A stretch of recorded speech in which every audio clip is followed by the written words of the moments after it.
저희는 UPF가 मोजां मोनदों दिनै बयबो बुजिनो हादोंखि UPFL लेटारे बाहाय जेबो जाला UPFL आ धंस खालामबाय गतिके UPFL आव थानानै खुनु खामानि जाला आरो बेलेग दलावबो थानानै खामानि जाया BTC आव शान्ति लाबोगोनब्ला BTC आव खौसेथि लाबोगोनबा BTC आव जौगानाय लाबोगोनबा खालि UPF दल आरो हाग्रामा महिलारिनि दैदेननायाव जागोन बे खोथाखौ बयबो रायजो राजाया दिनै उपलब्धि खालामदों बुजिनो हादों बेखायनो BPF दलाव प्रत्येक दलनिफ्राय हाजार हाजार मानसिया जगदान जाबाय थादों ससियेल मिडिया मोनसे सर्सा जाबाय थादों जिहेतु प्रभाबशाली मन्त्रि नोंथांमोननि BPFनि चन्दन ब्रह्म बिथांखौ जयन जादों चन्दन ब्रह्मआ 15 बोसोर मन्त्रि दंमोन नङा नंगौ नंगौ सोर बानाया रायजो राजा मानो बानाया BPFनि नेता हिसाबै दिनै BPF दलआ रायजो खुंग्रा नङा दिनै अपोजिसनाव दं माने रायजो राजाया बिराद खस्थ' दं रायजो राजानि खस्थ'आव सासे 15 बोसोर मन्त्रि जाबोनाया बिसोरनि सुखु दुखुखौ दिनै नायनांगौना नायनाङा बिथाङा जुदि दोरोदनानै थाङो गुबुन दलाव जुदि थाङो अब्ला रायजो राजाया बेखौ बोरै समर्थन खालामनांगौ खालामनाय नङा आरो बे जि दोलावहाय थांगोन बे दोलनि रायजो राजाया बा नेताफ्रा बिनि थाखाय बिराद गोदान खारन मैयासो बे दोलोजों बिथाङा जुजिना फैनाय रायबोनाय बायदिसिना बुंबोनाय बेखौ थांब्ला मालाय मा रोखोम अनार होनो मा रोखोम जायगा होनो आं सानो जे बियो जुदि BPF नागारनानै थाङो बिनि पलिटिकेल केरियारा आघात जागोन आं जोबगोन होननानै आघात जागोन बिथांनिसिम माबा मोनसे खावलायहरनो जों जथेस्थ' खावलायबाय थाङै नेताफ्रा बयबो थांनानै बिथांखौ खावलायहरदों खिन्थु बिथाङा खोनासङाखै मा जादों रावबो मिथिजोबा बिथाङा बयबो BPFखौ गारनानै दस्रायाव थांनायनि सिन्था खालामबाय गतिके बेहाय बेयो जाहैबाय डेम'क्रेटिक कान्ट्रि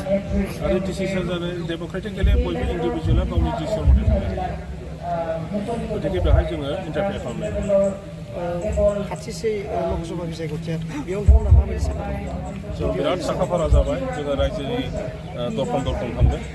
जोङो ओरैनो सा नङा बयबो सेंग्रा सिख्ला रायजो राजा आइ आफा बयखौबो लानानैनो जोङो गामि दरखं जोङो थांनानै रायज्लायहैदों बयजोंबो सेंग्राफोरखौ सेंग्राफ्रा रायज्लायदों सिख्लाफोरखौ सिख्लाफ्रा रायज्लायदों बैसो जानाय मानसिफोरजों बोराय बुरैया रायज्लायदों गतिके बेफोरखौ नुनानै बयबो दिनैहाय रायजो राजाफ्रा सेंग्रा सिख्लाफ्रा बयबो BPF आथिखालाव बिटिआरखौ प्रमद बरुवा सरकारा मा बुंनायगोन बयबो नुजोब्बाय जोंथ' बुंगासिनो दङ जे BTCखौ धंस खालामबाय बिथाङा दिनै मोनसे आखाइ दानस'दों मोनसे आथिं दानस'दों माने खोमा हास'दों बेबायदि जायाखै होनबा BTCआ मा दंबावो दिनै BTCआव मामोन जोंनो मा अधिकार होदोंमोन जोंखौ एम्पावार खालामदोंमोन पलिटिकेल एम्पावारमेन्ट जे 40टा डिपार्टमेन्ट जोंनो होदोंमोन 40टा डिपार्टमेन्टनि गेजेरावहाय 16टा department major department education PWD irrigation agriculture health बायदिसिना 16टा डिपार्टमेन्टखौ दिनै गभर्नमेन्टआव हरना लाफिनबाय बेखौ बुङोब्ला बिथांमोनहा नङा जोंजोंनो दङ होनना बुङो दा नोंथांमोनहा रिपर्टार हिसाबै एडमिनिस्ट्रेसना माबायदि बिभाग होननाया मा बुस्थु बेखौ नोंथांमोनहा नायनानै रायजो राजाफोरनो फोरमायदो दायित्व दं मिडियानि मानसिफ्रा इन्डिपेन्डेन्ट मोनसे इनभेस्टिगेट खालामनानै नंगौ नङाखौ रायजो राजानि सिगाङाव बुंनानै होनायानो बयनिफ्रायबो देरसिन मिडियानि दायित्व खिन्थु आं नुयो जों नुगासिनो दङ BTCआव मिडियानि मानसिफ्रा बेफोरखौ मावनो रोङाबालानो सोर नेताया मा बुङो आरो बिनि उल्थायै सोर नेताया मा बुङो बेखौसो प्रजेक्ट खालामो बेखौसो फकास खालामो बे नङा एक्सुवेलि दिनै BTCआव जेबो गैला बेखौ नुगासिनो दं दासिमबो सासेबो एपइन्टमेन्ट होनो हायाखै BTCआवनो एपइन्टमेन्ट होनो हानाय गोहो गैयामोनबा 4 ग्रेड आरो 3 ग्रेड जों बोसोरसेयाव गैयाब्लाबो 1000 जन 2000 जन मानसिनो माबा होनो साख्रि होनो हायोमोन दिनै 3 बोसोर जाहैबाय अन्तत' 5000 जनसो BTCनि मानसिफ्रा साख्रि मोननांगौमोन बहा साख्रि मोनखो बेखौ नोंथांमोनहा बुंनांगौ दिनै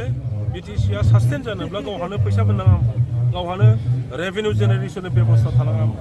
दिनै रेभिनिउ जेनेरेसननिखौनो बेबस्था गैला फरेस्टनिफ्राय मेजर जा रेभिनिउ कालेक्सन जायोमोन बेखौ बिथांमोना लानानै थांथारदों गाबोन समफोर बे फिसा बाजारनि टेन्डारखौबो लानानै थांजाजोबो बेबायदि जागासिनो दं दा बेफोरखौ नुजोबनानै मानो जों सिरि थानो दिनै रायजो राजाफोरनि सिगाङाव जों बुंदों नोंथांमोनहाबो मिडियानि मानसिफ्रा नंगौखौ जुदि बुंनानै होयोब्ला